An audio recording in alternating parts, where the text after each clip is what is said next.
Humankind has felt the need to protect themselves and their kin since the dawn of time. Although nobody wants to resort to violence, it can be a means to an end sometimes. Peoples all over the planet have been waging war on each other since it started spinning. And sadly, I see no end in sight. Lock and load. Join me as we weigh in on the wild world of weapons on this week's episode of FYI. Welcome to For Your Info. En inglés. You got it.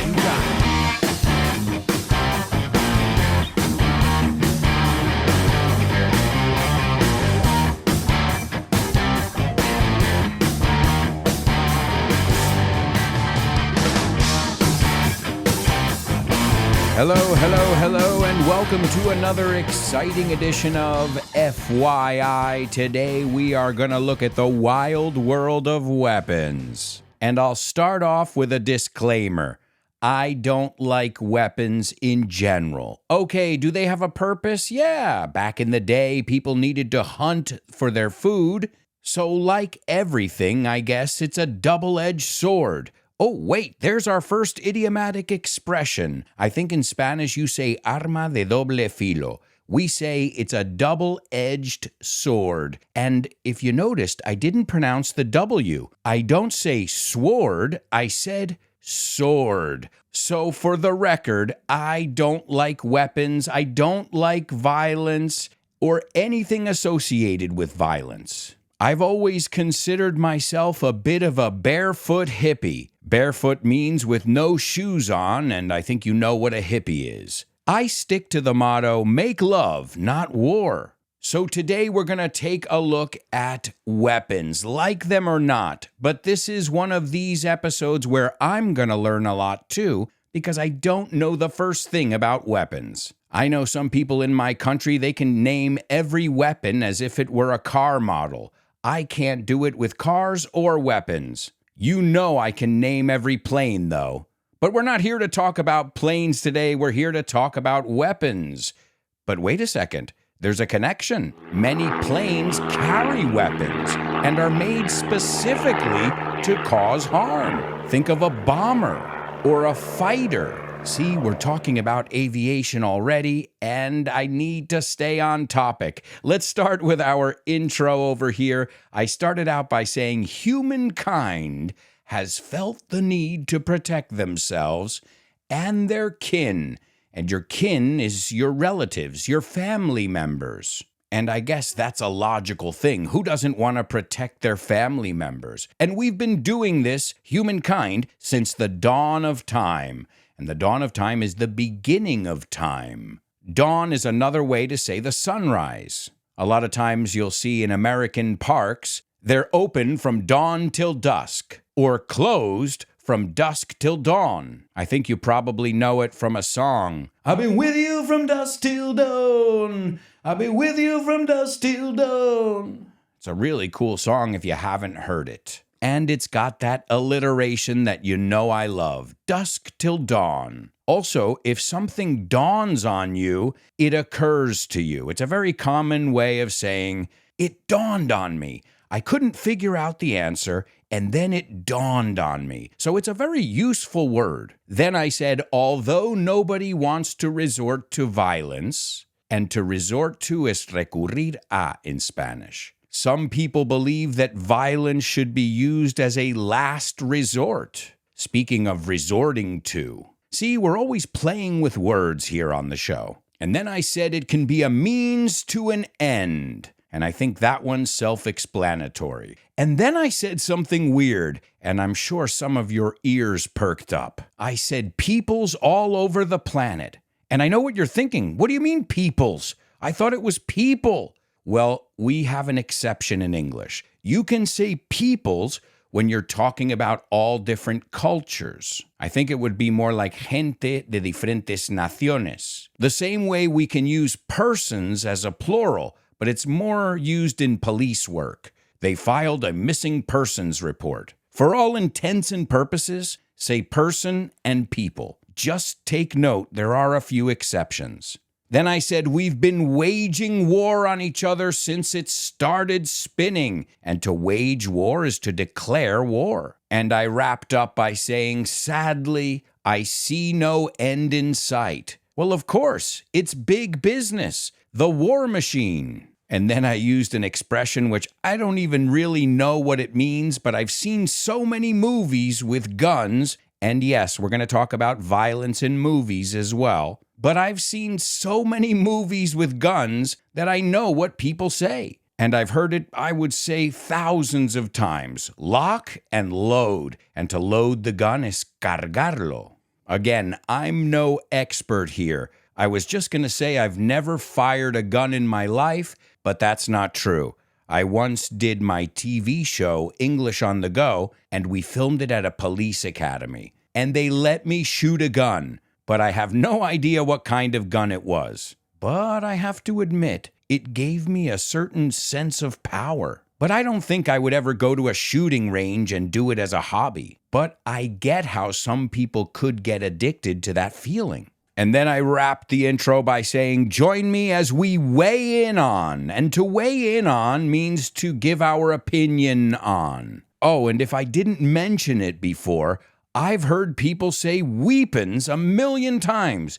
It's not weapons, mi arma. It's weapons. All right, great. Now that we've gotten that disclaimer out of the way and we looked at all the juicy vocabulary in our intro, let's get started with a little definition. A weapon is an object that can be used to attack or injure a person or animal or destroy property. People have used weapons since very ancient times. Not ancient, ancient. While other animals use weapons, in most cases, they are attached to the animal. Things such as teeth, claws, and tusks. In our case, as humans, they are detached from us, and they must be selected for the purpose at hand. And I don't need to tell you we've been constantly developing newer and better weapons ever since we first picked up that rock. It goes on to say individual people and armed forces use weapons to defend themselves or to attack an enemy. And people also use weapons for hunting. As we said before, if you didn't want to go hungry, you needed a weapon. You needed something to go out there and kill your prey, or you weren't going to have dinner. This is back in the day. We were hunter-gatherers at that time. Let's rewind and take a look at a little history.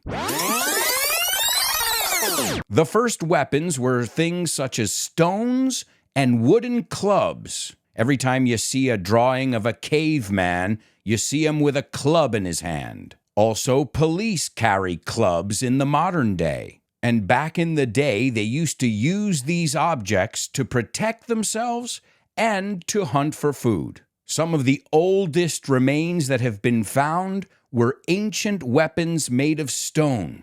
Around the year 20,000 BC, they found some bow and arrows that were in use. And if you don't know what a bow and arrow is, just think of Robin Hood. They also used spears. These were some of the earliest weapons available. And you've got the good old-fashioned throw a rock at somebody's head.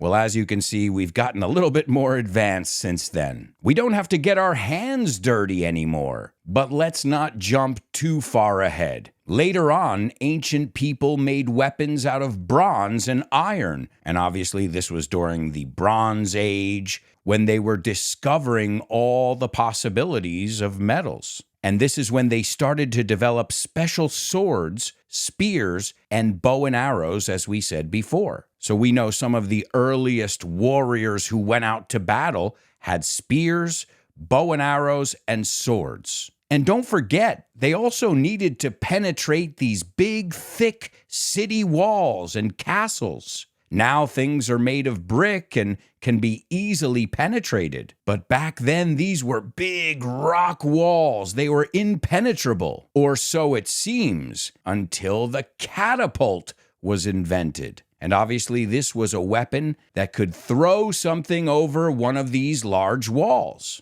Also, things like battering rams, which are still used today by SWAT teams when they're trying to go into a house. They will use a battering ram to knock the door down. But the early ones were very similar, but they were just large wooden beams. And those wooden beams could break down doors and walls. Then, around the Middle Ages, which was 500 to 1500 AD, Europeans began to use more complex and deadlier weapons. By the 900s, for example, they were using powerful crossbows. And what is a crossbow? Well, a crossbow is like a bow and arrow on a gun. And you pull the trigger, this is a really important word today, trigger, I think you say gatillo, and the arrow flies through the air, hopefully hitting its target. Then in the 1300s, they developed these large guns, which we now call cannons. And these weapons were powdered by gunpowder. I think you call it pólvora in Spanish. And gunpowder is an explosive mixture of chemical substances. It was invented by the Chinese. If you've listened to enough of these episodes, it seems like the Chinese invented everything. And they had developed it hundreds of years before, so they were ahead of their time. But now, with the invention of exploding gunpowder, they could make their projectiles go even farther. And these weapons were much better than the older weapons. And obviously, this changed history. The Europeans had really good weapons. And what happened after that?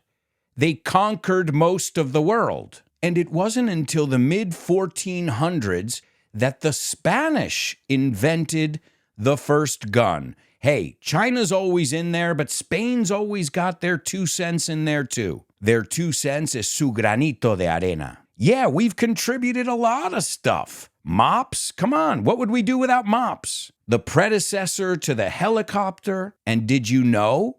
The predecessor to the modern gun. It was a gun that was called a harquebus, and it could be fired from a man's shoulder. Then in the 1500s, that was improved upon, and they came up with a larger gun and another gun that rested on the shoulder, so they got that same idea from them, and they called this gun a musket. I think in Spanish you call it mosquete. They were used by militaries all over the place. And this was also about the time we started seeing pistols or handheld guns. So it's interesting, guns have gotten bigger and smaller respectively, because we've got these big cannons, and now we've reduced it down to something that fits in the palm of our hand. Then it was around the 1800s when rifles came into wide use. And rifles are still in use today. What makes the rifle so interesting is that when bullets are shot from the rifle, from the barrel, they spin around as they travel. And this makes the shots fired from the rifles much more accurate. And accuracy is everything if you're talking about warfare. You want to hit your targets. Nobody likes collateral damage. And then in the mid-1880s, the first successful machine guns also began to be made. And now you could fire many bullets in a row. Every time I think of a machine gun, I think of those old-time gangsters. That was their weapon of choice. And then as we got into the world wars at the turn of the century, as we know, World War I was from 1914 to 1918, well, the armed forces developed many new deadly weapons because there was a technology boom. They could put bigger things in smaller spaces, kind of like computing today. And then, of course, after that, you had World War II, which lasted from 1939 to 1945. Some of the weapons that have been developed specifically for war are tanks, poisonous gas.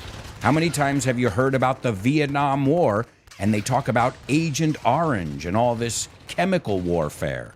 A weapon I've always liked, but more in the video game sense, because, as I said, I don't like weapons, they're flamethrowers. Call me a pyromaniac, but I think flamethrowers are cool. Then you got missiles, rockets that could carry explosives to a target, bombs that could be strapped on an airplane. So all of these breakthroughs were due to war. And as we know, the deadliest weapon ever used was the atomic bomb. This was at the end of the Second World War. The United States dropped 2 atomic bombs on Japan, on Hiroshima and Nagasaki. So many people were killed, and people who defend the bomb say that many lives were saved by dropping that bomb. I really don't know enough about the topic to have my own opinion. But as I said, I'm always against violence. And I remember when I went to Hiroshima in Japan, it was incredible. I could still feel the energy there, the sadness, the destruction, the hopelessness that was still in the air. And that was definitely a turning point. We entered the nuclear age. And I don't think anybody wants nuclear war, because what they've realized that if you want nuclear war, there's only one thing that can happen, one outcome, and that is MAD, mutually assured destruction. That means everybody will be blown to smithereens. The most powerful device ever detonated by mankind is the Russian Tsar bomb. It is a behemoth. A behemoth is something that is huge. In 1961, when it was detonated, it created a mushroom cloud. It went about 65 kilometers into the sky. If you're not good at calculating math, let me give you a comparison. That's about 7 times as tall as Mount Everest. Oh, and we've got an episode on Mount Everest. If you haven't given it a listen, do so. This mushroom cloud could be seen 600 miles away from the site. 600 miles is around 1,000 kilometers, folks. So you don't want to piss Russia off. Well, let's just put it this way. You don't want to piss off anybody who's got nuclear bombs. There's only one way it can end, and that's bad for everybody. And I think the war machine, the military-industrial complex, those are the ones who make money off war. I mean, they don't really want war to end. The minute the war ends, well, they're not making money. That's why a lot of times we enter in these unwinnable wars. Hey, this is just my opinion, this part. But I think a lot of these wars, Afghanistan, Vietnam, Iraq, things like that, these wars were never meant to be won. They were just meant to keep the cash machine going. It's big business. There's no denying it. But at what cost? That's a question we ask ourselves in every episode of FYI. And we have begun to glorify violence as a society. I mean, you just have to watch the news. The only thing they show is violence. People arguing. And we know why. Because violence sells. People are interested. They want to see it. It's like morbid curiosity. Why do you think movies with violence are so popular? I have to admit, I've gotten a little bit gunned out. That means I don't want any more guns. I remember seeing some movies where there was so much firing going on, so much shooting, that I was like, so who's shooting who? What's going on? Where I've gotten lost.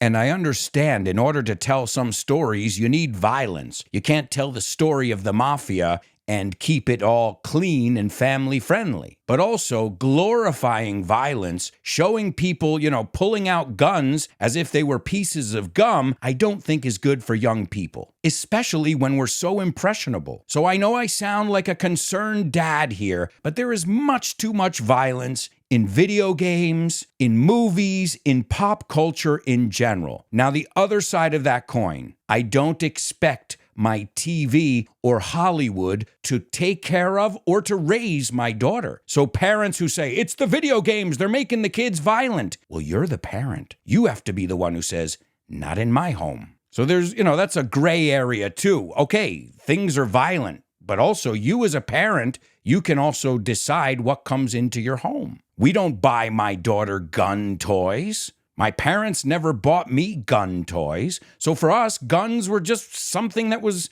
distant, something we didn't really know much about. The unknown. And what I think it's doing is normalizing violence. Because if you watch a movie and somebody fires off 200 rounds, well, some people, even older people, we said kids are impressionable. Some older people, too, they'll start to see it as normal. And as I said earlier, I don't think violence is ever the answer. Let's take a look at a fun fact over here. Oh, and by the way, folks, if you're going to join us in the bonus part today, because remember, every week there's a bonus episode, which is reserved exclusively for my patrons. So if you want to join my curious community and get a bonus episode every week, get PDF documents with all the content, have weekly group classes with me, and even monthly private classes with me, well then consider joining my curious community on Patreon. We are having a blast learning and laughing together. So if you want to join us in the bonus episode and even join us in class,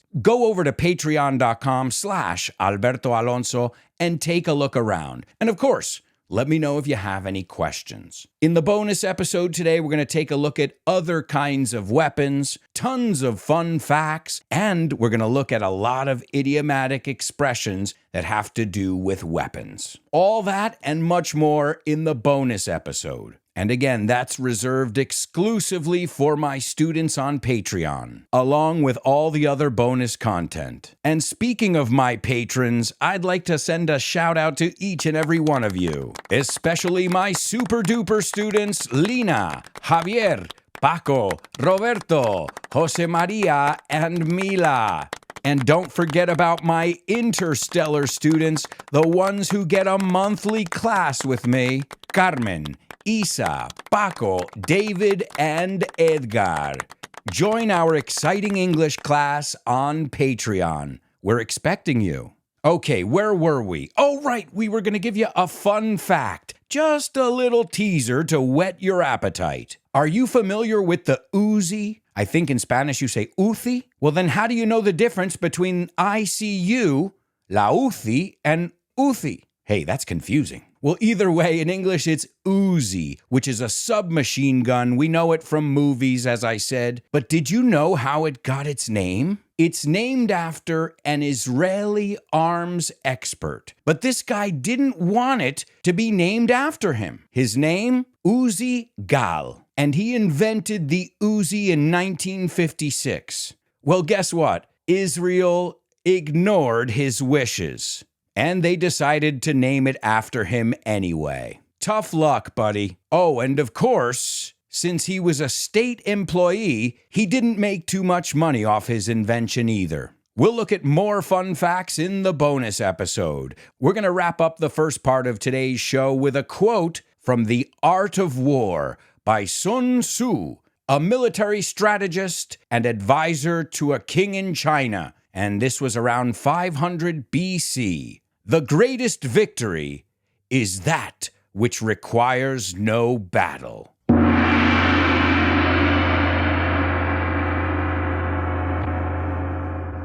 I love it. It's short and it's sweet. Folks, I sure hope you enjoyed this part of the show and that you'll join us in the bonus episode of today's FYI.